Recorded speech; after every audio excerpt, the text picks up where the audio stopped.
What is going on, guys? Good morning, good morning, good morning. I hope you're having a wonderful, wonderful start to the morning or the evening or the afternoon if it is for you. I'm going to wait for a couple of minutes here because unfortunately we've got a few little tech issues this morning. For some reason, the streaming is not allowing to our Facebook groups, but that's okay. We're going to crack on anyway across Instagram, YouTube, LinkedIn, TikTok, and wherever else you guys are that's not our Facebook group. So if you're coming into this one live, guys, you know the drill. Get down into the comments, hashtag replay if you're on replay.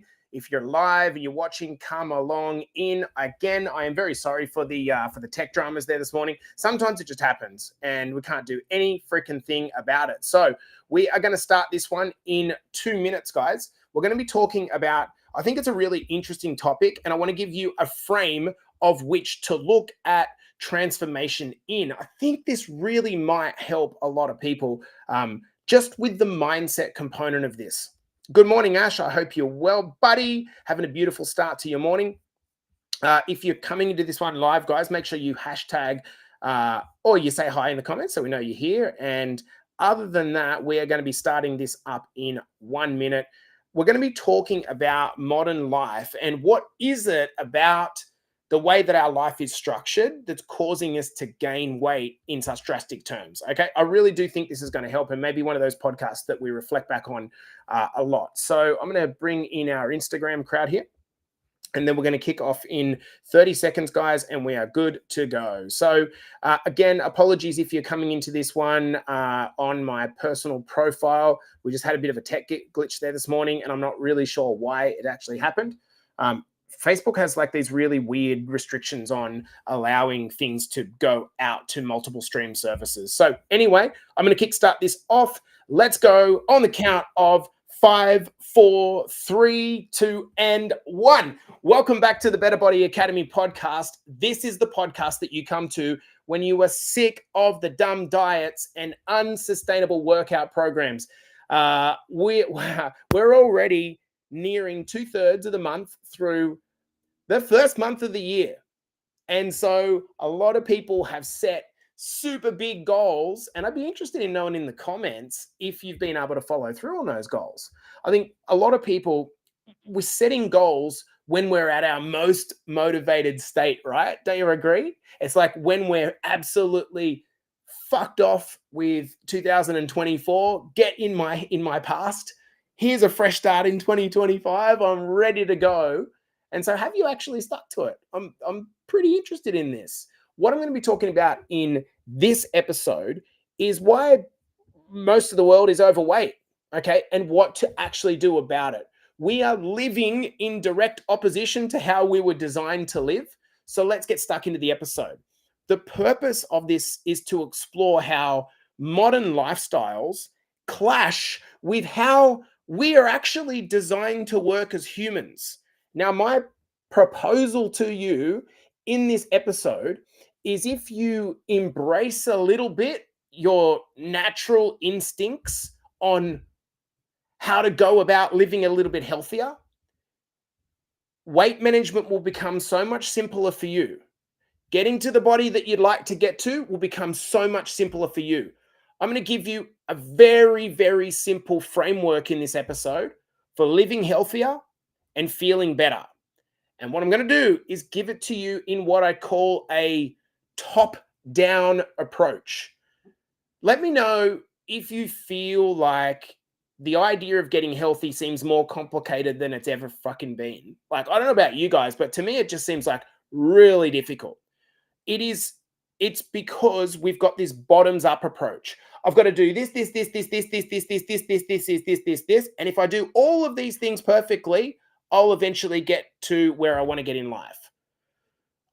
For me, it's just not that difficult.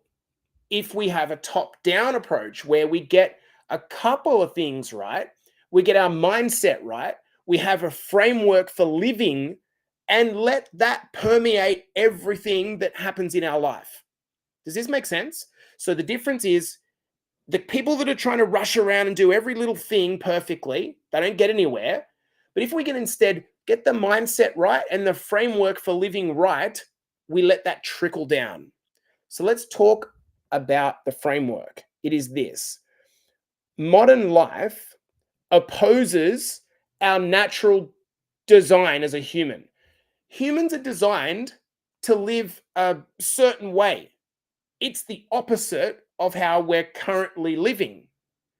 That's happened because of how quickly technology has exponentially grown. I want to give you examples of this. Think about like how different things were 20 years ago, how different our phones were 20 years ago, how different our computers were 20 years ago. Now rewind that 40 years where there was no such thing as a mobile phone. Now rewind that 50 or 60 years where TVs were only just being introduced.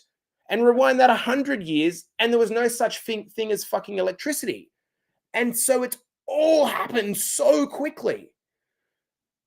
Examples of this, the impact that it's had on our lifestyle, is that how many of us right now, myself included, have sedentary desk jobs?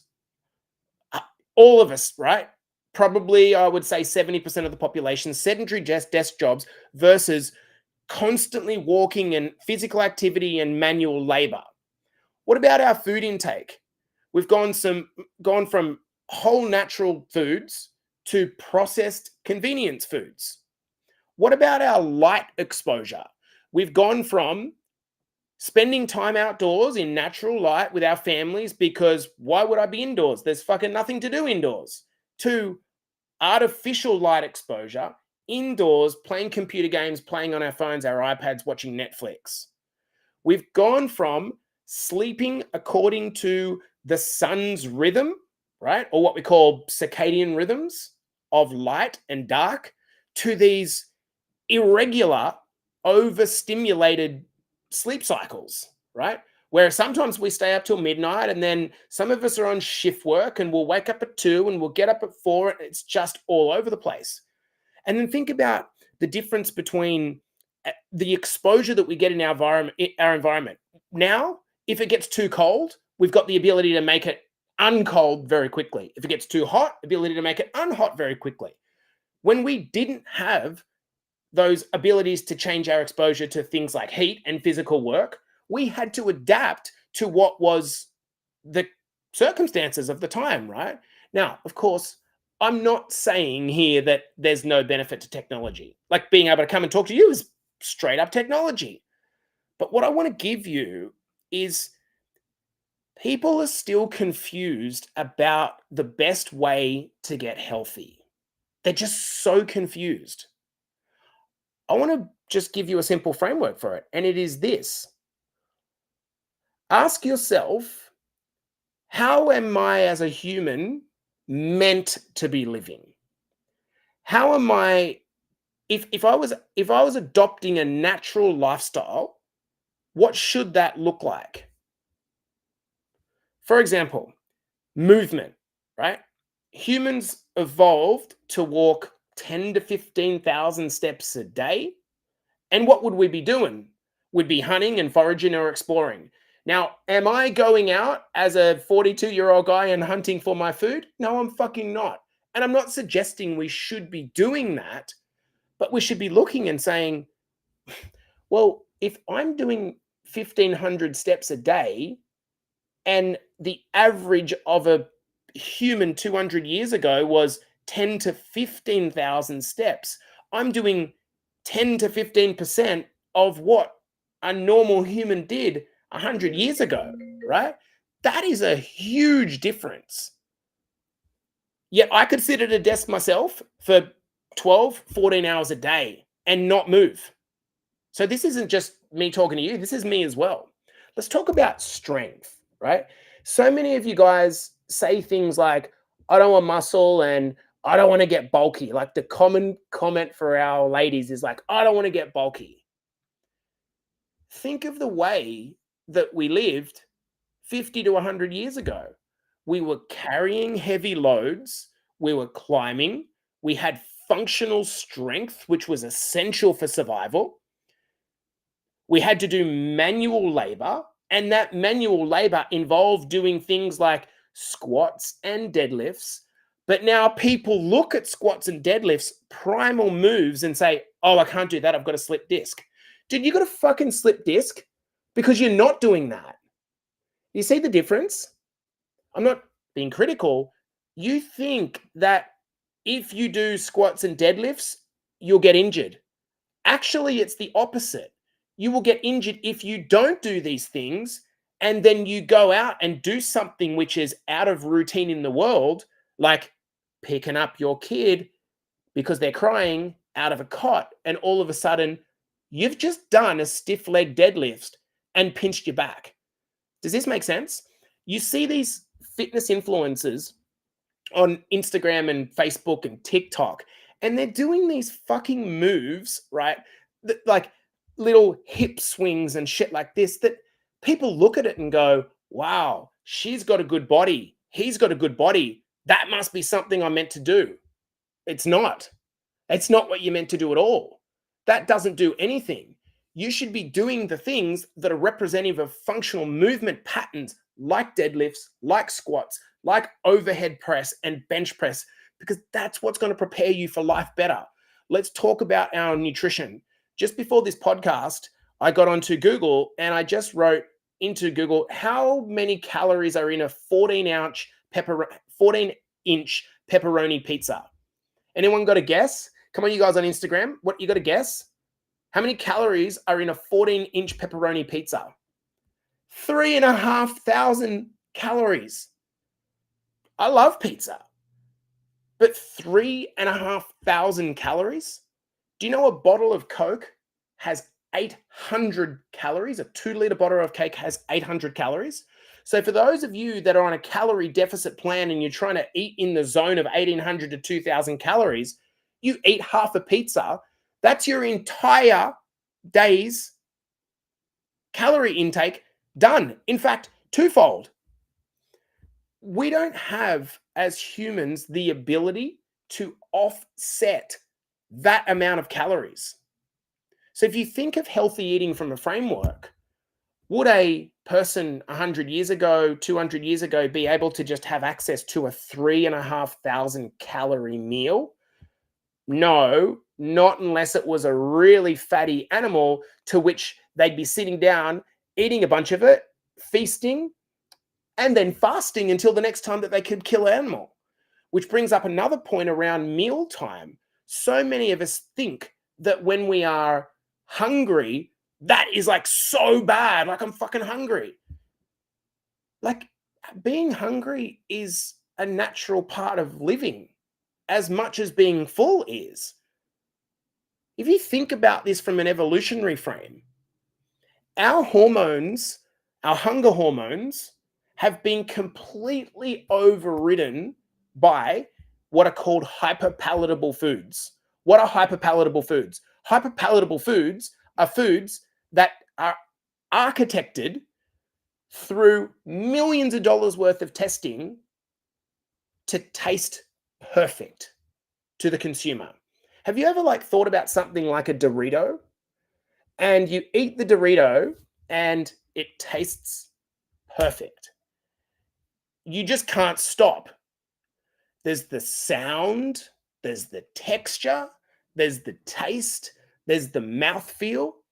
Companies have spent millions of dollars to do this. This is the reason why adopting a whole food approach to eating, which is based around meat, fish, eggs, plants, and fruits, it almost feels boring because we're so used to having this hyper palatable foods that are super high in calories. And then we go and eat a chicken breast and we'll go, this is fucking tasteless, because we've conditioned ourselves to eat a certain way over so long. Let's talk about the time outdoors. So many people are vitamin D deficient and they don't even know it. This is causing things like depression.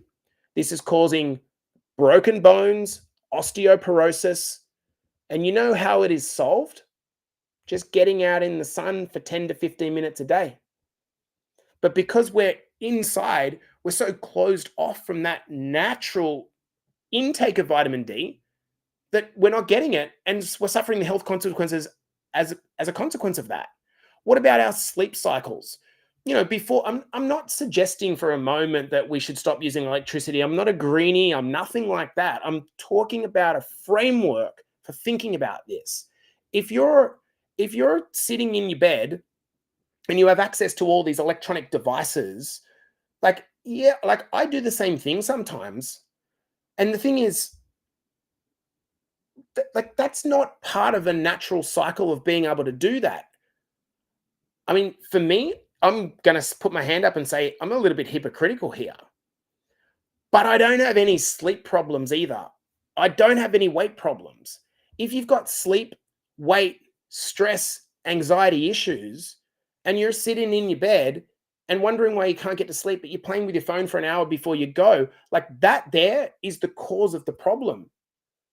Sleep disorders are go hand in hand, sleep, stress, weight gain because of the fuckness to your hormones like testosterone and estrogen, to cortisol, which shoots through the roof, but also because of its impact on your behavior. Has there ever been a person that was underslept and stressed that went, fuck, I'm craving some chicken and broccoli? That never happens. When you've been on the piss for too long, you've been drinking a bit too much, and your cortisol's up, you're stressed, you're underslept because you stayed up a little bit too long on the weekend. Do you feel like going to the gym? Hell no. You don't feel like going to the gym. Do you feel like doing anything that's remotely beneficial for your behavior? No. Let's talk about stress adaptation.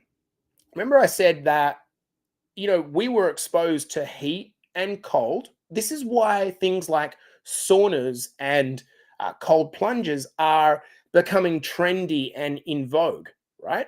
It's because there is some part of us that likes the idea of being uncomfortable, but for a short period of time, right? So anyone that likes saunas and hot plunges knows that exactly. But I want you to think about how different stress is now, particularly if you're in your 40s like me. If how different is stress now compared to 20 years ago? Perhaps stress 20 years ago might have been you went to an office and you had a problem with your boss and you were like, why is this guy such a fucking idiot? But then you went home and it's kind of over, right?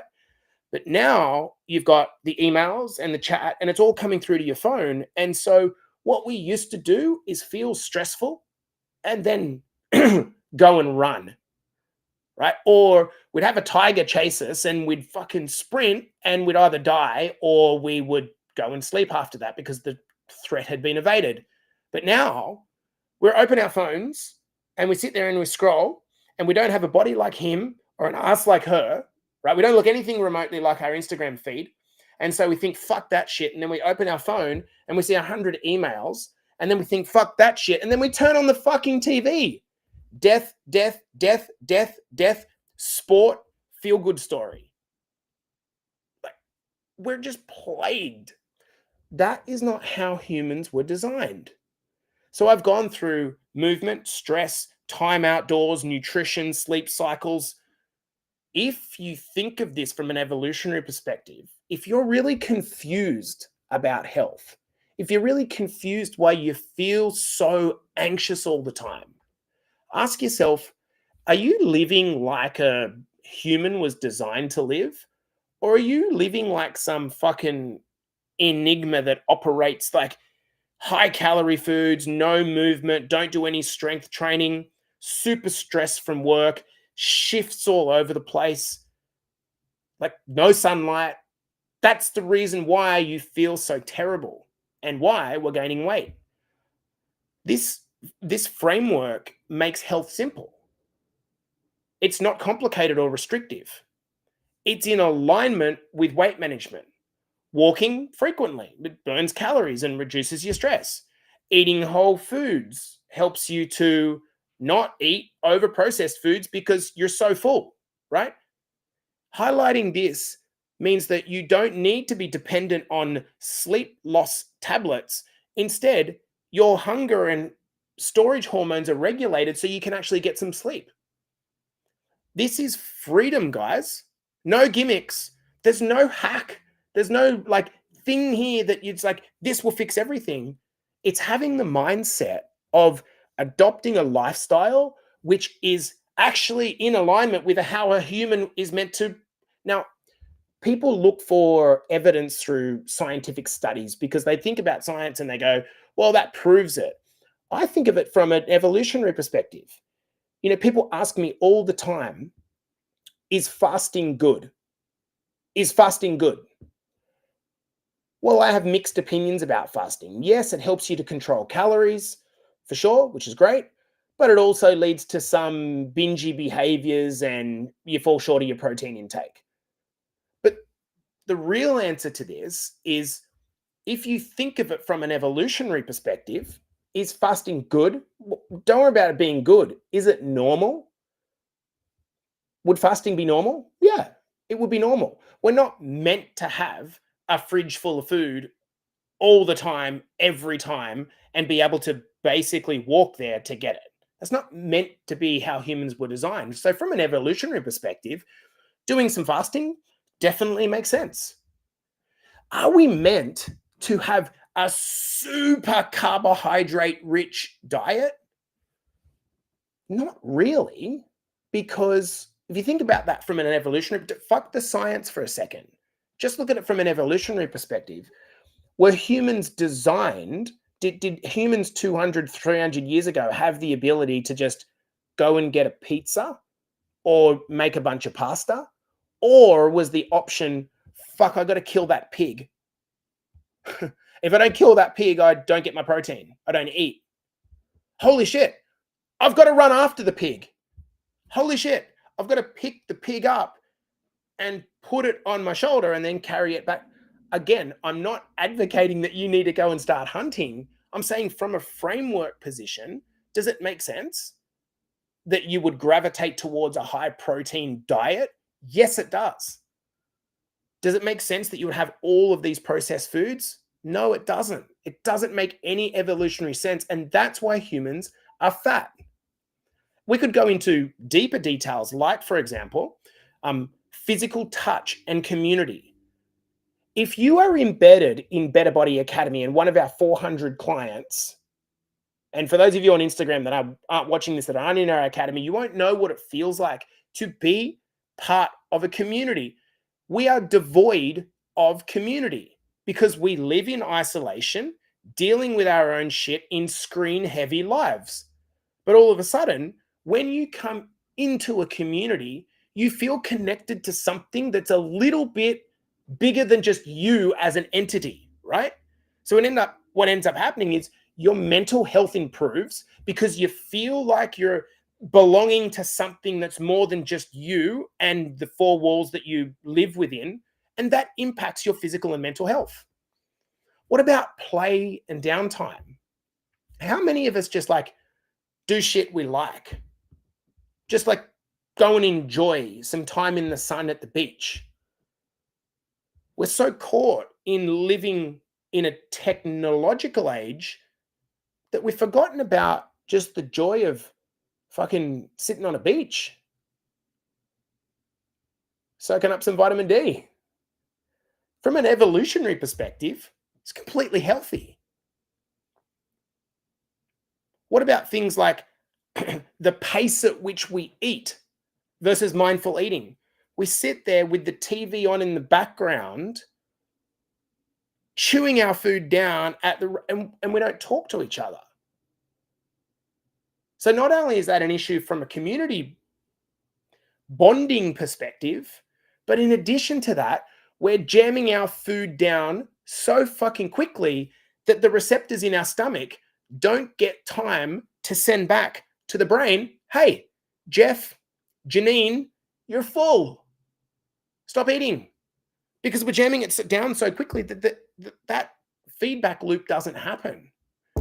Guys, interesting podcast simply because it's so simple to, rather than get in the weeds of TikTok and Instagram and think like, I'm so confused. I'm just so confused.